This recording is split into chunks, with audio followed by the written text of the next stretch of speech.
안녕하세요. 안녕하세요. 예, 반갑습니다. 2005 수능 해설 들어가겠습니다. 7차 교육과정 처음 시작돼서 100점 만점이었고 만점자는 1897명이었다. 등급이 이제 이렇게 달라집니다. 94 1등급. 가장 어려웠던 데는 저 뒤에 206쪽, 207쪽에 있는 가가 조지훈 선생님의 멋설, 나가 이황 선생님의 도산 12곡인데 요게 이제 7문제 13점입니다. 7문제 13점인데 실제로 강남대성학원에 재수하러 온 학생 2005년도에 딱 여기만 틀린 학생이 있었어요. 그랬더니 고전 시간을 한 번도 공부한 적이 없었다. 그랬더니 7문제 13점이 깎이니까 87점이 나온 거죠. 정확하게 여기만 틀려서. 그래서 3등급을 받고 바로 재수를 시작했는데 그 연대 상경 갔어요. 그래서 재수할 때는 이제 고전 시가랑 이런 걸 다 채워 넣은 거지. 그리고 야간 법의대반 학생들, 반수생들도 가장 질문이 많은 데가 이 부분이야. 최고 난이도가 38번이었고, 그러니까 37에서 여기 43번까지의 문제를 보세요. 그러면 42번도 있고 40번도 있고 어려운 문제가 여기 다 있는 거죠. 37에서 43번 사이에 난이도 가장 어려운 거, 네 번째 어려운 거, 여섯 번째 어려운 게 여기 있는 거죠. 그런데 이제 가의 핵심 내용이 뭔지 잘 모르겠다라는 거야. 일반적으로. 우리 학생들의 고민거리는. 38번에다가는 거기 별표 2를 해둔다. 그 다음에 40번에다가 별표 4. 그리고 42번에다가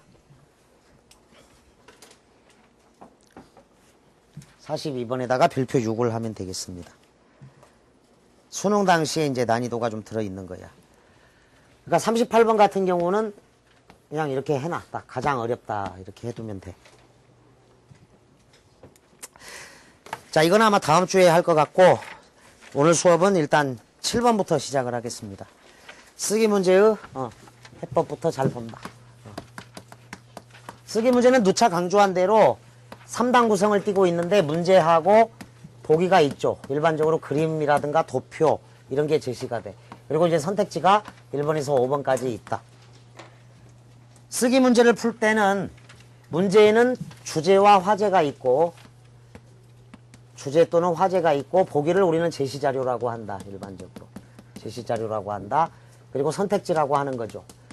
상위 항목은 반드시 하위 항목을 포함한다. 이랬을 때 자기의 주관적인 생각을 배제하고 문제에서부터 5번 선택지까지 일관된 어떤 관련성을 가지고 일관된 관련성 속에서 연관성 속에서 풀어내면 된다. 우리 학생들이 틀리는 이유는 자기도 모르는 사이에 덧붙이기가 있고 주관이 들어가 있기 때문인데 주관적인 생각이 개입이 되기 때문인데 이 부분을 철저하게 배제한 다음에 이 문제에서 제시한 대로 5번 선택지까지 일관된 기준을 적용해 주면 되겠습니다. 문제 플러스 보기라는 상위 항목은 선택지라는 하위 항목을 반드시 포함한다. 상위 항목은 반드시 선택지를 하위 항목이라고 하자. 하위 항목을 포함한다. 이 원칙만 지켜주면 돼. 하위 항목을 포함한다.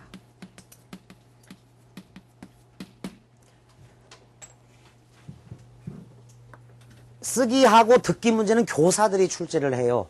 요즘은 대학 교수들이 출제하는 게 아니라 교사들께서 출제하다 보니까 이 일선 교육 현장을 잘 알고 있고 다소 복잡한 절차에 따라서 문제가 답이 떨어지도록 출제하기 때문에 약간 까다로운데 저 원칙만 여러분들이 가슴속에 잘 묻어두고 풀 때 철저히 적용하면 돼. 쓰기 문제에서는 수능 당시에는 이제 9번이 11번째로 많이 틀린 문제인데 9번 문제 같은 경우가 쓰기 문제의 특징을 가장 잘 보여주는 요소다라고 생각을 하면 됩니다. 자, 9번 문제를 어떻게 풀었는지 한번 떠올려보자. 보기의 주제에 따라 글쓰기 계획을 세워보았다. 세부 내용으로 적절하지 않은 것 그랬어. 적절하지 않은 것, 이 실수를 줄이려면 적절하지 않은 것, 부정형 질문은 X를 하는 게 좋아요. 여러분들이 이제 실수가 좀 들어있는데 자, 7번 문제를 봐봐. 적절한 것은 동그라미 쳐. 긍정형 질문은 아예 동그라미를 쳐. 7번. 8번 바르지 않은 것, 부정형 질문은 X를 하세요, 미리. 9번, 적절하지 않은 것 X. 10번, 충족된 표현 동그라미. 11번, 적절하지 않은 것 3점짜리야, X. 최근에는 근데 11번을 가장 많이 틀립니다, 우리 학생들이. 12번, 알맞지 않은 것 X. 13번, 적절하지 않은 것 X. 14번, 잘못된 것은 X. 그러니까 질문 형식은 두 가지밖에 없어. 부정형 질문이나 긍정형 질문밖에 없으니까 이게 실수를 현저히 줄이는 방법이야. 우리 학생들이 실수를 할 때는 5번 선택지쯤 가기 전에 기준이 바뀌어버리면 안 돼. 적절하지 않은 것을 물었는데 적절한 것으로 바뀌는 사례도 있고 그렇습니다. 자, 이거 한 번만 따라하자. 상위 항목은 반드시 하위 항목을 포함한다. 문제 플러스 복이라는 상위 항목은 반드시 선택지라는 하위 항목을 포함한다. 상위 항목은 반드시 하위 항목을 포함하는 걸로 가야 돼. 주제를 읽어보자. 청소년의 체력 증진을 위하여 정부와 관련 단체는 적극적인 노력을 기울여야 한다. 상위 항목에 주제가 있습니다. 따라서 여기 주제 부분에 밑줄을 그어보세요. 정부와 관련 단체. 관련 단체는 체육 관련 단체야. 정부와 관련 단체가 2번 선택지에서 예상 독자라고 정확하게 나오고 주제문에 정부와 관련 단체 이야기가 있어. 니은을 봐봐. 예상 독자는 정부와의 관련 부처고 체육계 관련 인사야. 정부와 관련 단체인 거지. 그런데 4번 선택지를 보자. 해결 방안 쪽으로 가서 이게 여기에 포함이 되어야 하는데 4번 선택지를 봤더니 첫 번째 항목 청소년 체육시설을 확충한다. 누가? 대답해봐. 청소년 체육시설을 누가 확충해? 정부 혹은 체육계 관련 단체가. 청소년 체육시설 확충까지는 맞아요. 여기까지는. 자, 누가 청소년 체육시설을 확충하느냐? 정부와 관련 단체가. 여기는 돼. 그런데 뒤에 두 개를 보자. 밑에 보세요. 체력 향상 프로그램 참여하기. 누가 참여해? 개인 학생이, 청소년이 참여하는 거지, 여기는. 청소년이. 다음, 규칙적인 운동 습관 갖기. 누가? 청소년이. 여기는 정부와 관련 단체가 맞아, 앞에 거는 맞는데, 뒤에 두 개는 주체가 누구냐면, 프로그램에 참여하거나 규칙적인 운동 습관을 가질 사람은 주체가 청소년들이야. 따라서 이 두 개 항목이 안 맞는 거지. 오로지 정부와 관련 단체가 예상 독자야. 그러니까 이 문제를 기준으로 쓰기 문제의 기준을 여러분들이 세울 수 있으면 딱 맞다. 아주 좋은 중요한 문제야. 그리고 수능 당시도 11번째로 많이 틀린 문제라고 이게. 11번째로 많이 틀렸는데 아주 뻔한 문제지 지금 봤을 때는. 따라서 여러분들이 거기 주제에 청소년의 체력 증진을 위해서 정부와 관련 단체가 거기를 딱 밑줄을 그어. 그리고 4번 선택지로 바로 가서 이 부분은 청소년이 주체가 되어야 하기 때문에 앞에 거 빼고는 포함이 안 되고 이꼴관계가 안 된다. 아하, 쓰기 문제는 이 주제에서 5번 선택지까지 철저하게 관련성을 따져야 한다. 그러니까 이론상 틀린 얘기는 아니야. 청소년 스스로 체력 증진을 위해서 노력을 해야 돼. 그러니까 체력 향상 프로그램에 참여하는 것도 좋은 일이고 규칙적인 운동 습관을 갖는 것도 좋은 일인데 다만 주제라는 상위 항목에 포함되지 않기 때문이라고. 이게 쓰기 문제의 기준이야. 선입견을 배제하고 자기 주관을 배제하고 덧붙이기 하지 말고 철저하게 상위 항목에서 제시하는 대로 따라가라. 이게 쓰기를 가장 잘 푸는 방법이다. 문제 플러스 보기 그 사이에 제시문만 들어가는 거야. 비문학이나 문학 문제는. 문제 플러스 제시문 플러스 보기라는 상위 항목이 반드시 선택지를 포함하는 그런 원칙이야. 그래서 이 기준대로 1번에서 50번까지 풀 수 있어요. 여러분들이. 자, 그래서 9번 마무리하겠습니다. 문제인식, 청소년의 체력 저하 현상, 청소년 체력 문제에 대한 인식이 좀 부족한 게 문제점이고 예상 독자 그대로. 전개 방향은 문제 제기, 대안 제시, 노력 촉구. 자료 조사 좋아요. 청소년 체육 예산 현황과 체육 시설 현황을 조사한 다음에 그 예산을 잘 배분해야겠죠. 그리고 청소년 체육 교육 실태 쪽으로 가면 되겠습니다. 자, 이제 7번을 가자. 7번은 상위 항목에서 모두 활용하라고 했다. 이게 가장 중요한 말이야. 모두 활용하라고 그랬어. 밑에 보기에 나와 있는 것을 모두 활용하라고 했다. 바람직한 우리 사회에 관한 공익광고를 만들고자 한다. 광고 문구로 가장 적절한 것. 이건 뭐 뻔한 문제죠. 자, 물이 더러워서 앞이 보이지 않아요에다가 기역이라고 적어보세요. 다음, 신호보다 먼저 출발하면 반칙입니다. 거기다가 니은이라고 적어본다. 다음, 오랫동안 알아온 썩은 이를 뽑아주세요. 거기에다 디귿이라고 적는다. 각각의 상위 항목에 이걸 모두 활용해야 하기 때문에 이게 선택지가 기역, 니은, 디귿이 다 들어있어야 돼. 1번 갑니다. 깨끗하고 있죠? 정정당당한 사회에 있습니다. 그 다음에 부정부패 척결에서 시작됩니다. 있지. 완벽하네. 1번은. 그래서 1번을 답으로 한다. 1번이 완벽하지. 이것도 사실은 쓰기 문제의 기준이 되는 거야. 그러니까 이런 건 쉽게 풀리는데 왜 어렵게 풀리느냐? 다소 복잡한 내용들이 보기에 나오기 때문인데 그때도 여러분들이 기준을 반드시 잡아줄 것은 항상 관련성 하에서 상위 항목이 하위 항목을 포함한다. 그래서 나름대로 여유만 있으면 쓰기 문제는 다 맞을 수 있어. 사실은. 쓰기 문제는 어렵지 않은 거야. 2번 갑니다. 자, 그런데 이제 다소 여러분들이 공부할 때 1번 쉽네 맞았네 하고 넘어가지 말고 선생님이 요망하는 소망하는 바는 나머지 선택지도 다 공부하라는 거지. 2번 맹목적인 경쟁사회 우리 아이들에게 물려줄 수 없습니다. 기역, 니은, 디귿 중에 어디에 해당이 돼? 굳이 뽑는다면. 관련성을 갖는다면 기역, 니은, 디귿 중에 어디에 해당돼? 니은에 해당이 되죠. 니은 쪽에 보면은 신호보다 먼저 출발하면 반칙입니다. 왜 먼저 출발하려고 할까? 그건 맹목적인 경쟁사회하고 관련이 있을 수 있으니까 2번은 니은 정도와 관련성이 좀 있는 거고 3번하고 4번은 아예 해당이 안 됩니다. 실제로는 기역, 니은, 디귿에서 찾아내기가 어려워요. 밝고 따뜻한 사회, 타인에 대한 관심. 타인에 대한 관심이 없어요. 그 다음 효율적인 기업경영, 경제 살리기의 첫걸음입니다.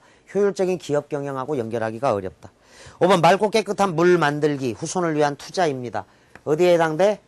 기역에 해당되죠. 그렇죠. 기역만 해당이 됩니다. 그래서 2, 3, 4, 5는 상위 항목에 전혀 포함되지 않아. 모두 활용하라고 그랬어. 근데 복잡한 개요 작성 문제에도 모두 다 활용하는 게 나와. 실제로. 자, 7번 답은 1번 가볍게 풀었습니다. 8번 문제 가자. 개요에 대한 수정 방안. 쓰기에서 쓰기 문제풀이의 대원칙은 요거야. 그런데 이제 8번 같은 문제는 두 번째로 중요하다고 할 수 있다. 이건 8번은 글의 설계도거든. 글의 설계도니까 이건 94 1차에서부터 안 나온 적이 없는 중요한 문제고 여러분들이 간단하게 기억을 하던가 아니면 정확하게 기억을 하던가 이거를 잘 정리를 해둬야 돼. 두 번째로 중요한 거. 따라서 거기 우리 교재는 199쪽 그냥 위에다 여백에다가 좀 잘 정리해. 요걸 잘 정리를 하고 모든 쓰기 문제는 여기서 나오니까. 두 번째 개요 작성은 자 먼저 서론에서는 논제라든가 화제를 제시한다. 그냥 이해 차원에서 봐봐. 논제나 화제를 제시하는 것이고 뭔가 문제점이 있으니까 글을 씁니다. 문제점이 없으면 글을 쓸 이유가 없죠. 그래서 반드시 문제 제기가 나오는 편이다. 반드시 문제 제기가 나온다. 이걸 이어받아서 본론 1에서는 제기된 문제를 구체화하는 거야. 구체화하되 실태라든가 실상, 폐해를 제시한다. 실태, 실상, 폐해 등등을 언급하는 게 제기된 문제의 구체화라고 할 수 있고 그러나 본론 1에서 가장 중요한 것은 원인 분석이다. 원인 분석이 이루어져야만이 해결 방안으로 연결이 되기 때문인데 본론 2에서는 딱 나오는 게 해결 방안이죠. 해결 방안이 나오면 다 끝난다고도 볼 수 있죠. 이게 가장 중요하죠. 문제제기, 원인 분석, 해결 방안이. 그런데 더러 최근에 이제 해결 방안이 잘 나오려면 선진국의 모범 사례를 끌어오기도 합니다. 모범 사례를. 이 모범 사례 문제 중에 가장 난이도가 높았던 게 08 수능의 9번 문제야. 이건 최고 난이도였어. 08 수능의 9번 문제는 모범 사례가 독일 선진국의 사례가 있었다. 해결 방안이 뭔지 잘 모르겠으면 여러분들이 뭔가 하자라는 청유를 갖다 붙여봐야 돼. 청유 형태의 문장이나 뭐뭐 해야 한다라는 당위, 뭐뭐 해야 한다라는 당위가 붙으면 그것은 해결 방안이 됩니다. 당위가 붙으면, 당위가 붙거나 청유가 붙으면 해결 방안이 된다. 그러면 이제 글이 끝나, 일반적으로. 서론, 본론, 결론으로 끝나는데, 더러 3단 구성일 때는 이렇게 끝나요. 본론 2가 이꼴 결론이나 마찬가지야. 그런데 더러 4단 구성일 때는 결론이 나오는데 해결 방안이 나왔으면 시행 방안으로 연결이 되죠. 시행 방안 혹은 이걸 실천 방안이라고 한다. 구체적으로 어떻게 실천할 것이냐야. 혹은 요약, 정리, 강조 이렇게 끝나는 경우도 있죠. 요약, 정리, 강조. 자, 이거를 암기하려고 하지 말고 모든 개요 작성 문제 94 1차 수능부터 2009 수능까지 거의 한두 문제가 꼭 나오는 건데 문제제기, 원인 분석, 해결 방안 이렇게 가는 거고 원인 분석과 해결 방안 사이에는 긴밀한 관련성이 있다라는 것. 다소 좀 복잡하지 요거를. 그러면 이제 여러분들이 이 복잡한 거 말고 아주 간단하게 그냥 머릿속에다 입력을 하려면 주장하는 글의 기본 구조 이거를 이해해도 좋아요. 주장하는 글의 기본 구조는 뭔가 문제점이 있으니까 글을 쓴다. 일반적으로. 그게 문제다. 여기에 따른 원인 분석을 한 다음에 대책을 제시하는 거예요. 그래서 문제, 원인, 대책 아주 간단하게는 이렇게 세 가지만 알아둬야 돼. 이건 꼭 알아둬야 돼. 뭔가 문제점이 있으니까 글을 쓴다. 그 문제점이 왜 발생했을까 원인 분석을 한다. 원인 분석에 따른 해결 방안을 내세운다. 이게 왜 중요하냐면 문제가 원인 분석이 1, 2, 3으로 연결이 되고 만약에 대책이 가나다로 연결이 된다면 이 원인과 대책은 굉장히 밀접하다. 사실은. 그래서 원인 1이 대책 가하고 연결이 되는 거고 원인 2가 대책 나하고 연결이 되는 거고 원인 3은 대책 다하고 딱 연결이 돼줘야 돼. 그래서 원인 분석하고 해결 방안만 잘 연결을 해보면 개요 작성 문제는 아주 쉬워지는 거야. 원인에 따른 해결책이기 때문에 그래. 자, 적으면서 따라해. 주장하는 글의 기본 구조는 자, 이건 잘 입력해. 이거는 반드시 입력하고 집에 가. 오늘 배운 것 중에 가장 중요할 수 있어. 물론 이게 더 중요하지만 따라해. 주장하는 글의 기본 구조는 문제, 원인, 대책이다. 다시 크게 주장하는 글의 기본 구조는 문제, 원인, 대책이다. 자, 따라합니다. 문제제기, 원인 분석, 해결 방안. 문제제기, 원인 분석, 해결 방안. 다시 문제제기, 원인 분석, 해결 방안. 요거를 잘 입력하고 정리를 해놔. 거기 8번 문제를 보세요. 사실은 9번 문제도 이 범주에서 풀려지는 겁니다. 9번 문제도. 그런데 9번 문제는 이제 쓰기 영역 자체의 특징대로 이렇게 가주는 거고. 자, 그러면 이제 8번을 봐보면 개요에 대한 수정 방안으로 바르지 않은 것은을 물었어요. 주제문은 고유과 시대를 슬기롭게 극복하자야. 자, 슬기롭게 빨갛게 밑줄 그어. 요런 거는 사실 하나마나한 말이지. 쌤, 언어 공부 어떻게 잘해요? 어떻게 해요? 어떻게 해요? 잘 해. 잘 해. 이 말이지. 뭐 구체적으로 어떻게 해요? 슬기롭게 해봐. 슬기롭게. 누가 그렇게 못하고 싶나? 하고 싶지. 구체적으로 이제 좀 나와줘야 된다. 슬기롭게에다가 주제문으로는 좀 적절하지 않다라는 거야. 주제문으로는. 서론, 유가가 급등하는 현실에다가 세모꼴 쳐. 이 현실이 이제 이 글을 쓰게 만들었어. 논제, 화제야. 일종의. 그런데 사실은 이건 굉장히 큰 문제점을 갖고 있어. 우리나라는 석유 한 방울 나지 않기 때문에 유가가 급등하는 현실이 상당히 버겁죠. 자, 본론 1로 갑니다. 고유가 시대의 수출 전략. 수출 전략이니까 안 맞습니다. 상위 항목에 유가가 급등하는 현실, 거기 수출 전략은 뭐 거의 해결책에 가까운 거니까 수출 전략을 X한다. 수출 전략은 과감하게 지워버려야 돼. 표에서. 자, 따라서 유가가 급등하는 현실이 문제니까 대책을 한번 마련한다. 그렇게 나갈 때 필요하다라는 이유가 원자재 가격 상승과 수출 경쟁력 약화, 소비자 물가 상승과 국민 실질 소득 감소. 이래서 대책 마련이 필요한데 3번은 본론의 3은 기억 자리에 가, 나를 포괄한 거를 넣어야 돼. 가를 봤더니 에너지 자원 확보야. 뒤에다가 하자를 붙여. 에너지 자원을 확보하자야. 에너지 자원을 확보하자라고 집어넣어봐. 하위 항목으로는 해외 유전 개발에 적극 참여해야 한다. 안정적인 석유 공급원을 확보해야 한다. 이렇게 갈 거고, 나 에너지 전략의 생활화 뒤에다가 에너지 전략을 생활화해야 한다. 이렇게 당위를 집어넣어봐. 그러면 이제 해결 방안이 나온 거죠. 에너지 전략을 생활화해야 한다야. 그런데 전략 생활화인데 대체 에너지 개발은 여기에 안 맞죠. 대체 에너지 개발은 에너지 자원 확보에, 즉 가로 화살표를 해도 대체 에너지 개발은 에너지 자원 확보 그 자리에 있을 거야. 그 다음 대중교통 이용 활성화, 이것도 에너지 전략의 생활화 중에 하나가 된다.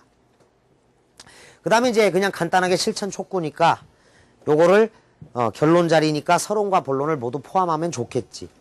자, 그래서 하나하나 따져보자. 1번 선택지 가자. 주제문이 좀 추상적입니다. 고유가 시대의 어려움을, 자, 고유가 시대의 어려움 세목골 쳐. 이게 실태야. 어려움을 에너지 자원 확보와, 이게 2-3 가라고. 에너지 전략 생활화로, 이게 2-3 나죠. 극복하자로 수정하는 게 훨씬 좋죠. 극복하자에다가 청유잖아, 청유. 그러니까 해결 방안 자체가 이렇게 주제문으로 나온 건 좋습니다. 1번 적절해요. 지운다. 2번 2-1은 논지 전개상 어색함으로 삭제해버려야겠지. 고유가 시대의 수출 전략이니까 사실은 논지 이탈이 되는 거야. 3번 기억은 논지를 발전시키면서 하위 항목을 포괄하기 위해, 그렇죠. 기억 자리에다가 집어넣어봐. 에너지난 극복 대책이 되는 거지. 요 대책이야, 이거. 에너지난 극복 대책이야. 문제, 원인, 대책인데 여기는 딱히 원인 분석은 할 필요가 없어. 왜 그러냐면 유가가 급등하는 국제적인 현실 자체가 원인이기 때문에 원인 분석은 하나마나 소용이 없는 거고, 해결 방안에 가서 에너지 자원을 확보하자. 대체 에너지를 개발하자. 그거를 포괄하는 게 3번.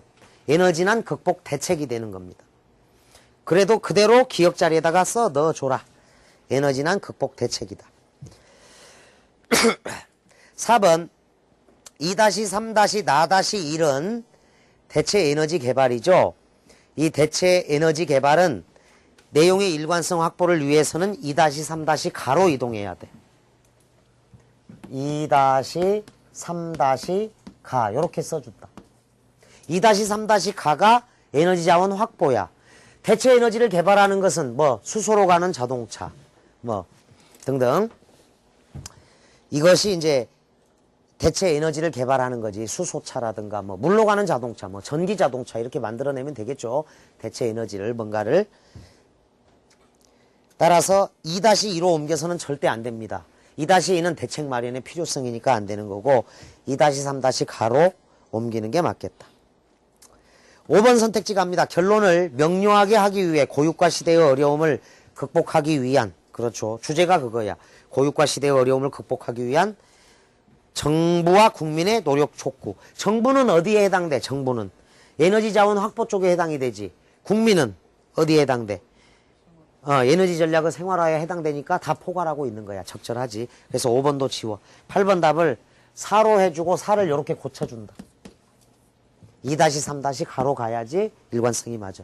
여러분들이 이 문제를 쉽다라고 느낀다면 사실은 개요 작성 문제 다 맞을 수 있어. 이대로 가고 있는 거고, 특히 좀 어려운 문제는 원인 1, 대책 원인 2, 대책 그 다음에 원인 3, 대책 이렇게 연결이 된다는 것만 이해를 한다. 그래서 여기서 언급한 이 일관된 관련성이 특히 원인 분석과 해결 방안에도 이 관련성이 아주 중요하다. 이 관련성은 놓치지 않도록. 9번 문제도 마찬가지입니다. 9번 문제도 청소년 체력 증진이라는 큰 주제가 있고, 기억의 문제인식은 세모꼴 치세요. 문제점이 있으니까. 그러니까 덩치는 커졌어. 키도 아주 커졌고, 그런데 이 끈기와 체력이 좀 부족한 요소가 있다라는 것. 이게 문제인식이고, 예상 독자는 정부 관련 부처, 체육계 관련 인사는 주제문에서 설명한 대로죠. 그 다음 전개 방향은 문제제기, 대안 제시, 노력 촉구 이렇게 가는 거 맞고요. 해결 방안 자체에서 하위 항목이 역시 안 맞는 걸 얘기했고, 자료조사 좋습니다. 자, 10번 보기의 조건이 모두 충족된 표현. 이것도 쉽죠. 다만 여러분들이 이제 쉽네 하고 넘어가지 말고 보기의 조건. 자, 10번 문제도 보기의 조건을 모두 다 충족시켜야 되는 거니까. 10번에 조건 그랬어. 조건을 다 충족해야 되는데 첫 번째 상대방의 의견을 일부 인정하면서 반론을 시작한다에다 기억이라고 적어봐. 상대방 의견에 반대하는 이유에다가 니은. 그 다음에 디귿에다가 비유. 요걸 다 충족해야 돼. 요걸 다 충족해야 된다. 조건을 충족하는 거고 이건 창의적 사고력이야. 1번 선택지 가자.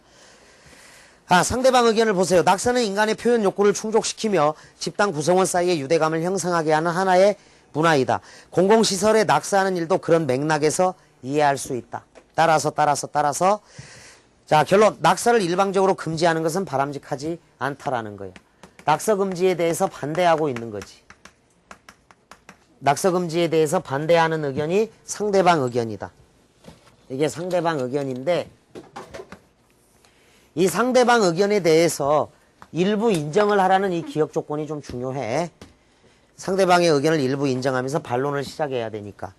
1번 낙서는 자유로운 정서 표현의 한 방법이다. 낙서를 통해서 우리는 기쁨과 슬픔의 정서를 표현한다. 그러므로 낙서는 감정을 분출하는 자유로운 통로. 낙서 동그라미 자유로운 통로에는 비유는 있어요. 비유는 있는데 1번은 완전히 찬성론이야. 그러니까 이건 엉터리야. 포함이 아예 안 된다고. 1번은. 자, 1번은 찬성입니다. 상대방 의견하고 똑같아. 반론이 아니야. 기억, 니은, 디귿 중에서 비유적 표현만 일부 보이는 것 정도. 비유만 일부 보이는 것. 2번 갑니다. 낙서로 우리의 소중한 공공시설이 밑줄 그어봐. 몸살을 앓고 있다. 이것도 비유예요. 어제 왜 결석했냐? 몸살을 앓아서요. 이건 사람이 몸살을 앓는 거잖아. 그러니까 비유는 있는 거야. 이런데 비유까지 없다고 생각하면 안 돼. 몸살을 앓고 있다. 비유. 낙서는 자유로운 통로라고 할 만하다. 거기도 비유가 있어. 통로라고 할 만하다. 이 때문에 외국 관광객들에게 불쾌감을 주지 않을까 걱정된다. 낙서 같은 무분별한 행동으로 국가 이미지를 떨어뜨려서는 안 된다는데 2번 선택지는 비유도 있는데 기억이 완전히 빠진 거지. 기억 자체 때문에 오답이 된다. 기억은 분명히 상대방의 의견을 일부 인정하면서 일부 인정해줘야 돼. 그리고 반론을 시작해야 된다. 3번 선택지 갑니다. 낙서가 표현 욕구를 충족시키는 하나의 문화라는 점에는 동의한다, 그러나야. 동의한다, 그러나까지 기억. 동의한다, 그러나 개인의 표현 욕구보다 공공의 윤리가 더 중요하다, 니은이야. 니은 대조, 이유죠. 따라서 우리 모두의 얼굴, 이게 비유죠. 디귿. 완벽하다, 3번 선택지. 기억, 니은, 디귿이 순차적으로 다 있어. 3번 답. 4번 갑니다. 낙서는 인간의 원초적인 표현 욕구를 충족시키는 한 방법이다. 자, 상대방의 의견 일부 인정했죠. 그러나 공공시설에 낙서를 해서는 안 된다. 자, 반론이죠. 왜냐하면 공공시설은 우리 모두를 위한 것이기 때문이다. 기억, 니은은 다 지켜진다. 4번 선택지는 기억하고 니은은 되는데 비유적 표현이 없어. 이제 디귿이 박살이 나고 있다. 4번은 디귿만 없는 거야. 4번은 기억, 니은은 있는 거죠.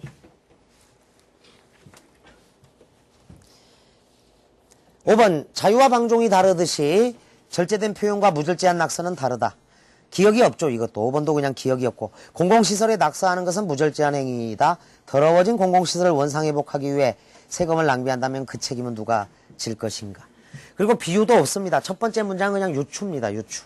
자유와 방종이 다른 것처럼 절제된 표현과 무절제한 낙서는 다르다라는 건데 그건 비유가 아니라 그냥 유추가 있는 거지. 자, 5번은 그냥 기억, 디귿, 익스를 해둡니다. 반대하는 이유를 이제 무절제한 행위다. 그렇게 반대를 하는 요소가 있는 거고. 자, 이거는 이제 수능에서는 좀 어렵게 나온 문제들도 있어, 늘. 이 창의적 사고력 문제는. 근데 요거는 이제 비유 정도 찾는 거는 그렇게 어려운 게 아니고, 요런 조건은 좀 쉽게 드러나죠. 그리고 이유를 밝히는 거. 그런데 순서는 잘 지켜줘야 돼. 11번은 상당히 좀 까다롭습니다. 11번은 별표를 쳐둔다, 따로. 수능 당시보다도 이거는 그 뒤에 학생들의 질문이 많고, 편안하게 풀었을 때도 좀 많이 틀리기 때문에, 이 소주제문과 뒷받침 문장 사이에 관련성이야, 요건.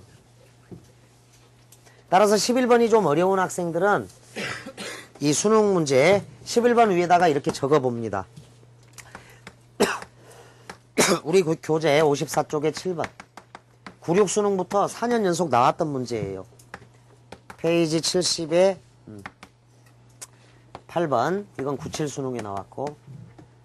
페이지 86에 10번. 이건 98 수능에 나온 거고. 페이지 102에 10번. 요거 이제 99 수능에 나왔던 다 나름대로의 이력이 있는 문제야. 소주제문과 뒷받침 문장의 긴밀성.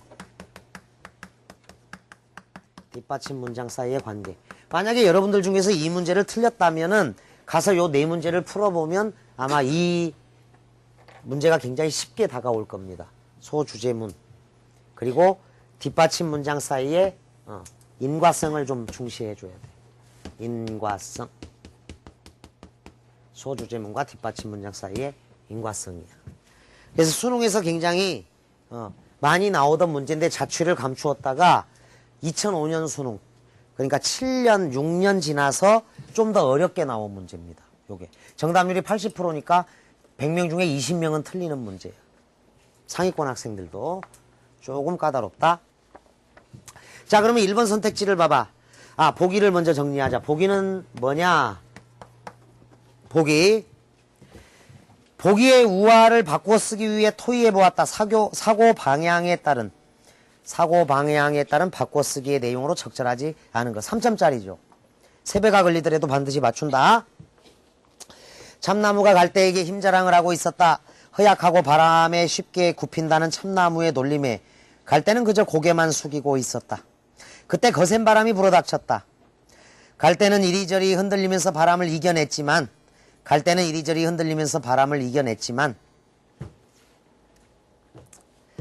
자, 유연하네. 갈대 동그라미 쳐. 이리저리 흔들리면서 바람을 이겨냈다. 유연하다.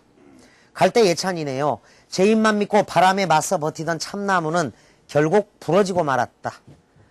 자, 보기는 갈대 예찬이다. 갈대는 유연했고 유연성을 높이 사고 있다. 갈대는 유연했다는 거고 결국은 이거는 갈대를 예찬하고 있는 거야.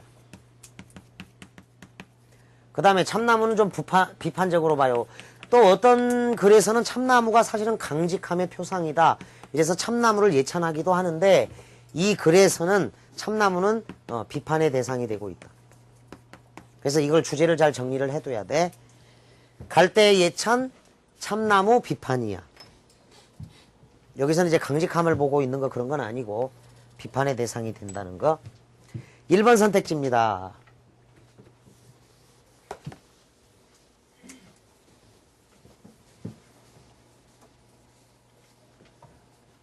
1번 선택지를 우선 가서 보자.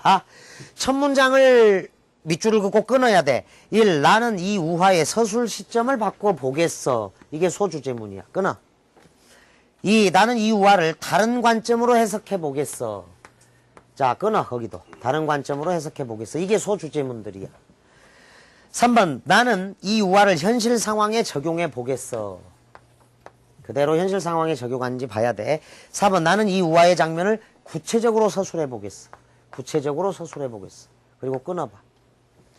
그러니까 끊어가지고 이 소주제문과 뒷받침 문장의 긴밀성을 따져야 돼. 답은 바로 나와요. 5번을 보겠습니다. 나는 이 우화의 주제를 강조하기 위해. 자, 5번 선택지는 주제를 강조하는 목적을 갖고 있어. 주제를 강조한다는 것은 상위 항목에서 갈대를 더 예찬해야 돼. 유연한 삶을 더 예찬하는 거야. 주제를 강조하기 위해 이야기를 추가해 보겠어야. 자, 끊어봐. 이야기 추가. 주제 강조를 위한 이야기 추가야. 그런데 뒤에 뒷문장을 보세요. 부러진 참나무가 튼튼한 건축재로 거듭난다는 이야기를 보태어서 참나무가 지닌 삶의 방식에 밑줄 가치를 부여한대. 그러면 이거는 주제 강조가 아니라 뭐가 되지? 주제 강조가 아닌 거지. 오히려 여기는 참나무를 예찬한다 그랬잖아. 참나무 예찬으로 갔으니까 이건 주제에 혼란을 줘버리는 거지. 안 맞는 거지. 상위 항목에서는 주제를 강조하기 위해 이야기를 추가한다고 해놓고는 주제는 갈대 예찬이어야 돼. 갈대 예찬이야. 주제는. 그러면 이걸 더 강조해줘야 돼. 갈대 예찬인데 추가한 이야기가 참나무가 지닌 삶의 방식에 가치를 부여해버리면 오히려 참나무 예찬이 돼버리니까 주제가 혼란스러워지는 거지. 그래서 답이 5번인 거고 나머지는 그대로 따라갑니다. 1번 갑니다. 서술 시점을 바꾸겠어가 상위 항목이에요. 뒤에 봐봐.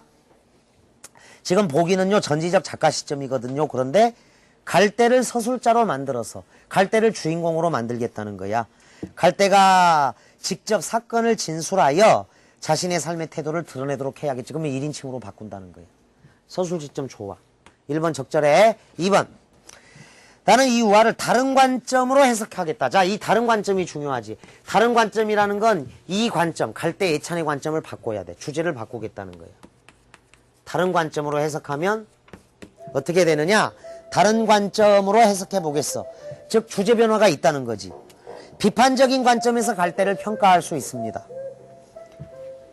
주제는 갈대가 유연하다, 갈대를 예찬한다인데 다른 관점으로 갈대를 비판적으로 보면 갈대를 평가하다 보면 강한 힘 앞에서 쉽게 굴복하는 나약한 존재로 나타낼 거야. 이건 다른 관점이라는 상위 항목이 있기 때문에 뒤에가 성립이 되는 거예요. 뒤에가. 이해되지? 왜 2번이 되는지. 3번 보세요. 나는 이 우화를 현실 상황에 적용하겠다. 현실 상황이야. 그것까지 끊어서 밑줄을 긋고 이게 소주제문이거든. 자신의 재주를 내세우며 교만하게 살아가는 인물과 이건 참나무죠. 유연한 자세로 순응하며 살아가는 자 순응이다. 유연한 자세로 순응하며 살아가는 인물 동그라미 갈대죠. 갈대 같은 사람. 이야기를 꾸며 볼 거야 그랬어. 그래서 3번은 현실 상황에 적용했으니까 우화죠 우화. 그래서 사람에게 요추 적용한 거 맞습니다. 자 4번으로 가서 제법 틀렸는데 4번 나는 이 우화의 장면을 자 밑줄 구체적으로 서술하겠다라고 얘기했다. 장면만 구체적으로 서술한다는 거야. 참나무와 갈대가 삶의 방식을 놓고 대화하는 장면을 설정하는 것도 좋아. 거센 바람이 불어닥치는 장면도 자세히 묘사한다. 이건 구체적 장면 적절하지. 다 맞는 거야. 자 그래서 3번과 4번은 상위 항목에 다 포함이 되는 거죠. 그런데 5번만 상위 항목대로 안 가고 있다는 거. 알고 보면 굉장히 쉬운 문제인데 수능 당시도 좀 어려웠고 질문도 많으니까 여러분들이 이 문제를 가서 살피면 되는 거고. 자 여기서 응용이 되는 것. 자 그냥 추가적으로 11번의 이 내용의 주제는 사실은 2000년 수능에 조금 어려운 현대시에서 나왔던 적이 있으니까 잠깐 우리 교재를 펴보세요. 2000년에 현대시 고전시가 복합지문이야. 125쪽에 33번. 페이지 125쪽에 페이지 125쪽에 33번이라고 적어서 요거를 한번 같이 연관을 지어봐. 33번에 갑을 봐봐. 갑을 보자. 보기를 참조할 때 가와 나에 대한 설명으로 적절한 것 그랬는데 이 33번 많이 틀려요. 32, 33을 별표 쳐. 125쪽은 33, 32를 별표를 치고 보세요. 갑 차라리 강으로 달려가 물고기 뱃속에 장사 지낼지언정 어찌 희고 흰 결백한 몸으로 결백한 몸이야 동그라미 새 속의 티끌과 먼지를 뒤집어 쓰겠는가. 참나무 같은 사람이죠. 이게 적어도 참나무야. 강직한 사람이야. 이 사람은 현실과 타협은 없다. 강직한 사람이라고 적어. 을 보자. 강물이 맑으면 좋아요. 왜? 내 가끈을 씻으면 돼. 강물이 흐려도 좋아요. 흐려도 좋아. 왜? 발을 씻으면 되니까. 유연하지. 자, 유연한 사람, 갈대 같은 사람이야. 그래서 사람의 유형을 이렇게 나눌 때 갈대 같은 사람, 참나무 같은 사람으로 또 많이 응용이 되니까 125페이지 33번에다가는 역으로 199쪽에 11번이라고 적어두는 것도 좋겠지. 199쪽에 11번이라고 적어두는 것도 좋을 거야. 그래서 이 대표적인 사람 유형을 좀 알아두는 필요가 있고 이 갑과 을을 정확히 알아야지 여기 33번은 좀 틀릴 가능성이 훨씬 더 높은 문제야. 좀 까다롭습니다. 그리고 102페이지 10번 하나만 보세요. 102페이지 10번만. 102쪽에 10번을 봅니다. 99년 수능이야. 이건 굉장히 쉬운 문제야. 생동감 있게 바꾸어 쓰는 과정에서 전체적인 의미가 달라져 버린 것. 자, 의미가 달라진 것 밑줄을 그어봐. 그걸 골라야 돼. 여러분들 누구나 맞을 수 있기 때문에 지금 그냥 설명하겠습니다. 이걸 틀린 학생들도 있어. 틀린 학생은 이게 있는 거야, 이게. 덧붙이기나 주관적인 게. 잘 봐봐. 이래서 틀린다. 1번. 사람은 무엇인가 흔들리는 존재이다에다 소주제문이라고 적어. 이게 첫 번째 문장이야. 소주제문이야. 사람은 흔들리는 존재이다. 10대는 친구에 흔들린다. 20대에는 사랑에 흔들린다. 30대에는 일에 흔들린다. 좋죠? 딱 무엇인가 흔들리는 것을 구체적으로 잘 보여준 거지. 그러면 여러분들은 넘어갈 거야. 일반적으로 맞았구나 하고 1번을 지우면 돼. 그런데 이거를 틀린 학생은 왜 틀리냐면 선생님 40대, 50대, 60대는 왜 빠졌어요 하면서 1번 이상하네. 이래 버린다고. 다 보여줄 필요가 뭐가 있어. 흔들리는 거 일부만 보여줘도 되지. 알겠지 무슨 얘기인지. 자 1번 맞아요. 2번가 누구나 하고 싶은 말은 해야 한다. 할 말은 참지 말고 해라야. 자 2번 뒷받침 문장 가세요. 거기 첫 번째 문장은 소주제문이야. 인간이라면 누구나 말을 하고 싶어 한다. 그래서 하고 싶은 말은 참지 말고 해야 한다야. 고기는 씹어야 맛이요. 말은 해야 맛이다. 이 속담이야. 참고로 적어둬도 돼. 고기는 씹어야 맛이요. 말은 해야 맛이다. 근데 요게 97년도 수능에는 가장 어려운 속담 문제였었어. 83페이지 60번에 있는데 뭐 안 적어도 돼. 이건 83페이지 60번에 있는데 이 속담에 적용할 때 좀 어려웠던 문제야. 그런데 2번에 가서 이게 분명히 의미가 달라진 것을 찾아야 돼. 의미가 달라지면 안 되거든. 그런데 그러나가 나왔으니까 뒤집는 거잖아. 그러나가 대조이자 역접인 건 알죠? 그러나 세목골 쳐. 품위를 지키기 위해서는 말을 신중해야 한다. 이거는 의미가 완전 달라진 말이지.